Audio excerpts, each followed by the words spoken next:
Et bonjour à tous, c'est Germain de Bax. J'espère que vous avez la forme. En tout cas, on se retrouve pour un nouveau tutoriel PrestaShop, comme le veut la tradition. Euh, J'espère que cette vidéo va fonctionner. Nouvelle configuration, nouvel ordi. Que je me suis aperçu que quand je branche la caméra, il reboot intempestivement. Donc, à s'assurer que c'est stable. Euh, Qu'est-ce qu'on va voir aujourd'hui ensemble sur PrestaShop? Est-ce que vous êtes un amateur ou un pro? Et qu'est-ce qui fait la différence entre un amateur et un pro? Déjà, est-ce que vous avez l'impression d'être un amateur ou un pro? Et on a tous envie de donner une bonne image avec son site e-commerce, mais comment faire? Comment faire? On pense tous bien faire. Mais déjà, est-ce qu'il y a besoin de faire des choses complexes? Ça, c'est un des trucs. Je vois beaucoup d'e-commerçants essayer de faire des trucs très compliqués pour montrer qu'ils sont des pros. Alors que finalement, euh, est-ce que c'est vraiment nécessaire d'avoir une stratégie complexe pour montrer qu'on est un professionnel? Bonne question. Euh, faut-il dire, j'ai travaillé chez Nespresso, j'ai travaillé chez Nestlé, j'ai fait Polytechnique. Non mais je vois ça parce que des fois, il y a besoin de justifier plein de choses pour être crédible.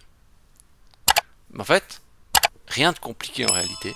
Ce sont des choses toutes simples qui font la différence entre le pro et l'amateur. En fait, le pro, il assume, il s'implique, et l'amateur, il est plus en position défensive. Vous allez voir ça comment. Euh, Nous, ce qu'on va faire, c'est qu'on va voir différentes choses ensemble pour justement tendre vers le pro. Écoutez, je crois que tout est dit, hein, on va pas faire plus long. C'est parti, on y va, go. Alors, pour arriver à ça, euh, bon, vous avez votre PrestaShop, vous voulez être un pro, vous voulez pas être un amateur. Alors, il y a toujours la grande question, c'est le fameux template. Est-ce que le template c'est déterminant? Est-ce que c'est ça qui fait que... Tiens, pourquoi dans Google s'écrit WebHP ici dans l'URL? Question d'informaticien ça. Bon, on va pas s'éterner là-dessus, je sais pas, c'est nouveau, ça j'avais pas vu ça à l'époque, auparavant. Voilà, et voilà le template PrestaShop, est-ce que ça va faire la différence si vous êtes un pro ou pas un pro? Franchement, la seule chose que j'ai envie de vous dire, c'est ne devenez pas un artiste, s'il vous plaît. Parce que je vois des templates qui sont trafiqués. Les gars, les personnes qui font justement des, j'allais dire les gars, hein, euh, ceux qui font ces templates, bah, c'est des pros du design, hein, donc, je veux dire, ne commencez pas à vous improviser créateur de template. Hein. Essayez de rester dans l'esprit du template. C'est ça que j'ai envie de vous dire. Donc, peu importe le template que vous allez prendre, view demo, ça marche? Oui. Essayez de rester dans l'esprit, ne bidouillez pas des choses vous-même. Hein. Je veux dire, restez dans l'esprit du graphisme aussi qui est là. Si vous n'êtes pas un pro de ça, demandez à quelqu'un de vous faire un ou deux slides, c'est bon. Ouais. Donc, ne devenez pas artiste, restez simple et sobre, et surtout, surtout, hein, surtout, ne commencez pas à faire des logos bizarres avec des word art ou des choses comme ça. Restez simple. Ne faites pas un logo complexe. Euh, Si vous voulez un logo, je veux dire, oui, bon, désolé tous les graphistes, vous me détestez, mais voilà, vous allez sur Fiverr, vous demandez un logo, voilà, vous faites un joli truc, et puis voilà, compliquez-vous pas l'existence. Vous voyez déjà, même ça, vous voyez, ça c'est des trucs, ça c'est presque déjà kitschos, quoi. Ça c'est bien, ça c'est bien, ça c'est bien, ça c'est bien. Ça c'est déjà trop, quoi. Enfin bref, après c'est selon les goûts. Bon, le lot, voilà. Ce que je veux dire, donc vous avez compris donc ce premier point. La deuxième chose, je veux dire, qui est importante, c'est, c'est, vous voulez être un pro, eh ben, qu'est-ce qui manque souvent? Franchement, le numéro de téléphone, il est pas là. Alors, le numéro de téléphone, ça c'est des grands débats, etc. Vous me direz ce que vous voulez. Toutes les sociétés confirmées, établies depuis longtemps, ont un numéro de téléphone. C'est tout. Quelqu'un de sérieux, il a un numéro de téléphone. Vous pouvez me dire ce que vous voulez, digital, oui mais nous, on est online, exclusivement, etc. Voilà. Un numéro de téléphone, ça fait la différence. Et en plus, je rajouterais même un numéro de téléphone fixe. Alors on me dit oui, oui, mais il y a le Covid, vous voyez, maintenant avec le Covid, enfin depuis qu'il y a eu le Covid, ben voilà, ça s'est démocratisé, il y a le mobile, etc. Les gens, elles sont... Oui, oui, oui. Mais franchement, toutes les sociétés confirmées, allez, j'en sais rien, j'exagère bien sûr, allez. Conforama.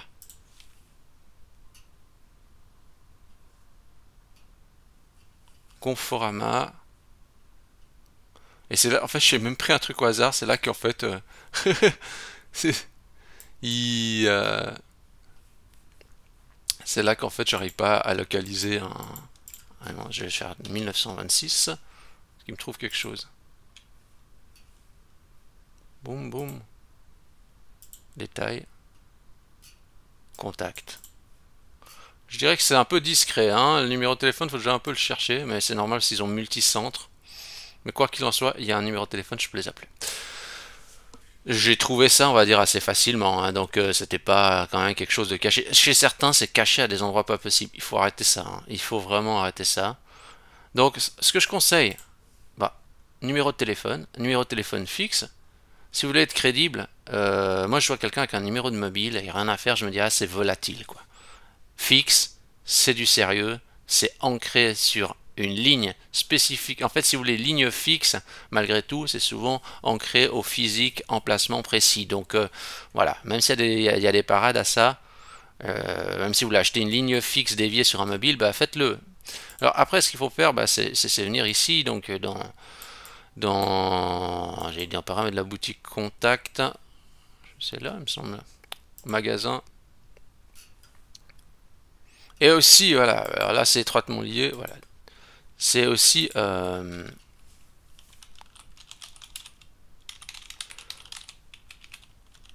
mettre aussi l'adresse. Alors il y a beaucoup de gens qui mettent pas d'adresse et tout.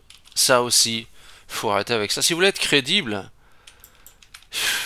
il faut montrer les choses. Après c'est ça, c'est à vous de voir, hein, mais écoutez, s'il y a l'adresse de votre société complète avec le numéro de téléphone, ça c'est quand même super top, quoi. C'est plus crédible que n'importe quel plugin que vous allez mettre pour essayer de rassurer le client. Vous savez, ces systèmes de petits web chat, etc. Bien sûr, je les recommande. Mais quand vous n'avez pas de numéro de téléphone, vous n'avez pas d'adresse, etc., vous pouvez bien aller au meilleur web chat du monde. Ça ne sert à rien. Et en plus, justement, bah après, bah vous voyez, le numéro il est bien visible ici. On ne doit pas avoir peur d'être joignable. Ça ne veut pas dire parce qu'il y a un numéro de téléphone que les gens vont vous envahir. C'est juste que, et puis s'ils vous envahissent, ça veut dire que vous allez faire plein de ventes, puisque la conversion par téléphone est beaucoup plus facile. Et franchement, c'est tout bénéfice pour vous, hein. Si vous voulez faire du business, mais c'est sûr que si vous voulez faire du business à côté de votre job principal, vous voulez pas que ça se sache, ouais, je comprends, vous voulez pas mettre un numéro de téléphone et une adresse. Mais là, ça franchement, c'est vraiment important. Et puis ici, sur le formulaire de contact, vous voyez, il y a tout qui apparaît. Ça aussi, des fois, je vois les formulaires de contact, il n'y a rien. C'est écrit juste le mail. Qu'est-ce que c'est énervant? Qu'est-ce que c'est énervant? Voilà. Et indirectement à ça, ce qu'il faut encore, c'est... je vais chercher... qu'est-ce que je peux vous chercher? Pop, pop, pop, pop, pop. Je vais chercher...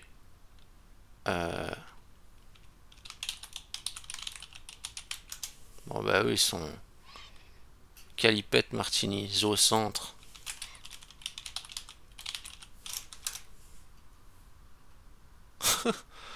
Ah non, c'est pas Zoocentre, c'est... C'est comment, c'est... Est-ce qu'ils ont un truc? Je sais pas, j'improvise, hein. Voilà. Google My Business. Oui, ils sont bien notés là. Oui, ils sont cool, ils ont plein de notes en plus. Ouais, franchement, ils sont stylés. Respect à eux. Respect à eux. Qu'est-ce qu'il y a comme. Est-ce qu'il y a aussi Autos? Ah, ouais, et puis il y a aussi. Comment il s'appelle? Je bug trop de la tête là. J'arrive pas à me rappeler. Gisk. Ah ouais, Gisk, bah ouais. En fait, c'est assez marrant. Je pense que les gens qui travaillent à Maxizo, ils doivent vraiment kiffer travailler là et ils font du bon taf. Chez Autos, moins. Chez Gisk, moins. J'ai fait un gros raccourci. mais, mais je sais pas, c'est ça que je me suis dit. Mais oui, Google My Business, bien sûr que c'est important. Alors, de nouveau, il y a plein de gens qui disent: ah non, mais je veux pas que les gens sachent où je suis, etc. Je comprends, je comprends. C'est juste que pour moi, c'est des gages de crédibilité, quoi. Voilà. Ok. Suite. Les pages stratégiques. Alors, en fait, vous avez tout ça ici. Ça aussi, ça c'est des trucs qui font la différence. Quand on voit, euh, j'allais dire, je suis même pas sûr que j'ai fait ça en détail, mais oui, oui, j'ai quand même des pages comme ça de ce style. Euh, En fait, tout ce qui est justement, bah, par exemple, livraison, mention légale, euh, conditions générales de vente. Il faut que ça soit rempli. Et ça soit rempli euh, proprement. Ça c'est un truc qui fait vraiment la différence. Je suis pas sûr. Allez. Allez, je vais m'auto-dénoncer, juste aller voir moi, ce que j'ai fait. Je sais que c'est pas incroyable hein, ce que j'ai fait. Hein. J'ai fait quoi? Ouais. L'entreprise, ouais, j'étais vraiment succinct. Conditions générales. Il y a des conditions générales. Il y a la réglementation des cookies. Voilà, ouais, bon, moi j'ai quand même 3 pages quand même complètes. Bon, on peut encore faire mieux, mais voilà, je me dis bon, ça suffit là pour l'instant. Mais ici, il faut que ça soit rempli. Et il faut que ça soit rempli correctement. Ça veut dire que ne faites pas. Moi, je vois des gens. Euh, c'est juste voir si j'arrive. Qui font, on va dire, trop de mise en page bizarroïde. Ça veut dire. Euh, en fait,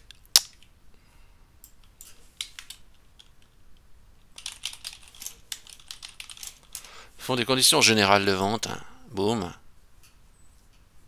Ils prennent ça, ils prennent un gros bloc comme ça. Ah bah, collègue, Webrement.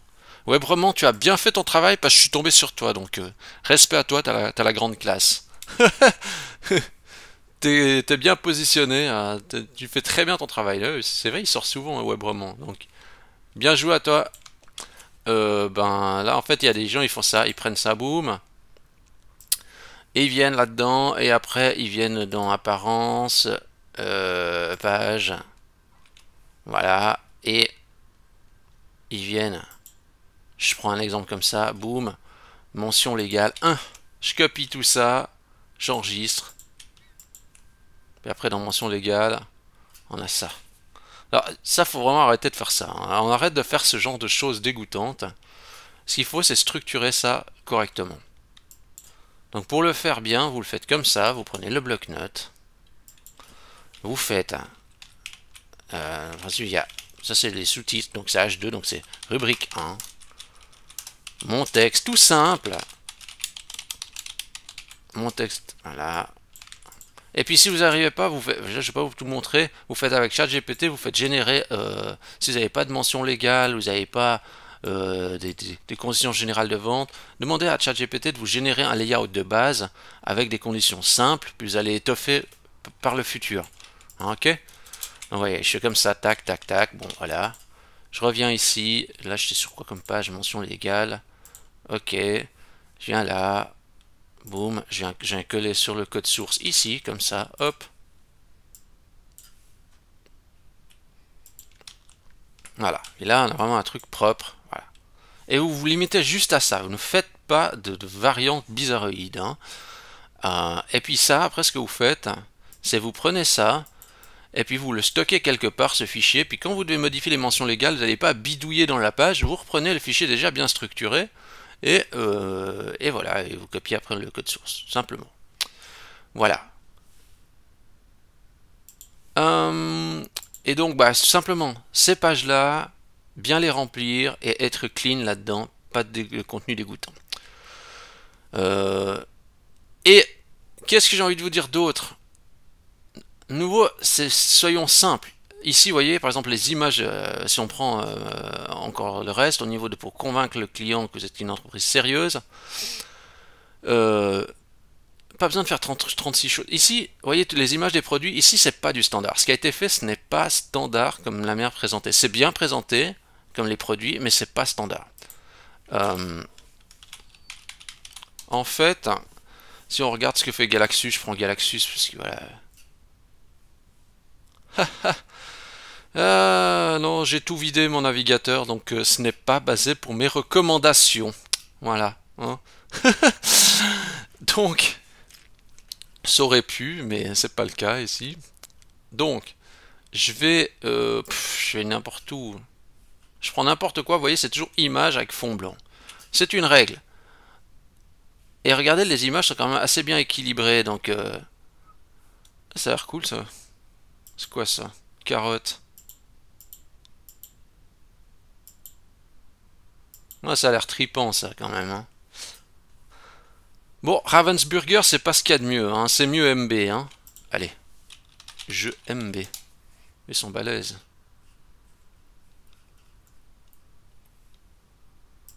Ouais, mais c'est pas... Bon.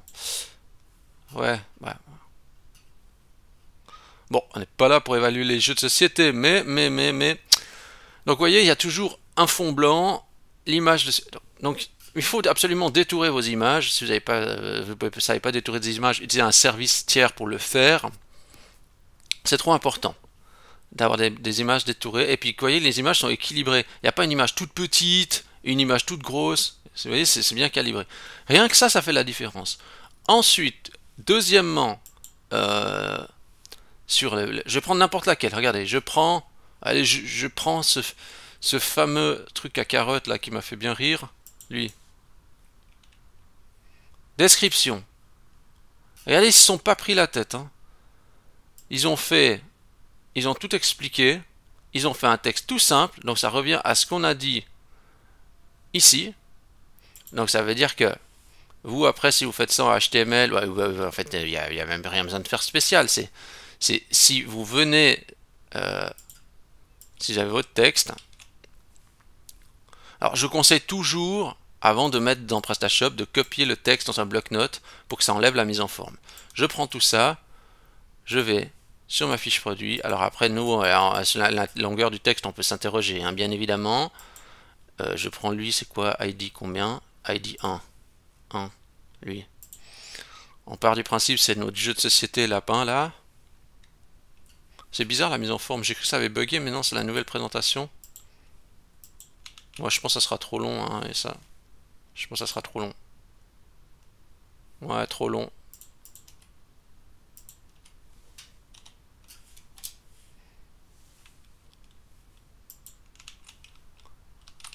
Test. Je vais essayer de mettre le long ici. Ok, boum. Ça passe comme ça. Après, bon, il y a juste le petit texte là, voilà, description. Ouais. Mais en fait, il n'y a pas une mise en forme spéciale. Et ça, c'est très bien. C'est standardisé. Et vous faites ça partout. Ben, ici, de nouveau, je veux dire, si même sur la première ligne, là, hop, c'est la présentation du produit. Pas de mise en forme bizarre, pas de plein de retours de couleurs, etc. Non. Simple, le texte compact, l'image sur le fond blanc. Voilà. Ça, c'est des signes professionnels. Enfin, c'est des signes qui font la différence entre un pro et un amateur. Voilà. Et puis, ben, j'ai juste pas précisé, mais bon, si vous voulez faire un peu des pages CMS un petit peu plus compactes, parce que des fois ici, vous voyez, c'est un peu trop étalé, puis ça va un peu, voilà, des fois vous faites vous avez deux lignes, ça fait un peu bizarroïde. Si vraiment vous avez ce problème, bah, vous prenez ce tuto là, le 18, j'explique comment restreindre, vous voyez, comme c'est plus étroit la présentation, comme ça le texte il est plus dense, voilà. Voilà. Et me dire, mais il n'y avait rien de révolutionnaire là? Eh bien non, il n'y a pas rien, il y a rien du tout de révolutionnaire, et pourtant, juste ces éléments-là sont pas respectés sur beaucoup de sites e-commerce. Euh, et même chez les clients, hein, c'est pas respecté parce que c'est contraignant, ça demande de l'implication, c'est du travail, que ce soit au niveau des fiches produits ou, je veux dire, au niveau de la base légale, même le numéro de téléphone, tout ça. Des fois, c'est des choses plus simples, mais pas envie de le faire ou essayer de contourner la chose. Mais c'est ces éléments-là qui sont importants. Donc, si vous voulez être un pro, allez dans cette direction-là. Écoutez, je crois que tout est dit. Je crois que vous avez toutes les cartes en main. Si vous avez aimé cette vidéo, vous pouvez bien sûr liker la vidéo, vous pouvez vous abonner à la chaîne YouTube, vous pouvez rechercher Webax dans Google. Est-ce que tout à coup je peux sortir? Oui. Regardez comme je suis content. 5 étoiles, ça me fait toujours plaisir. Et sur ce, je vous dis bonne réflexion à tous et à la semaine prochaine.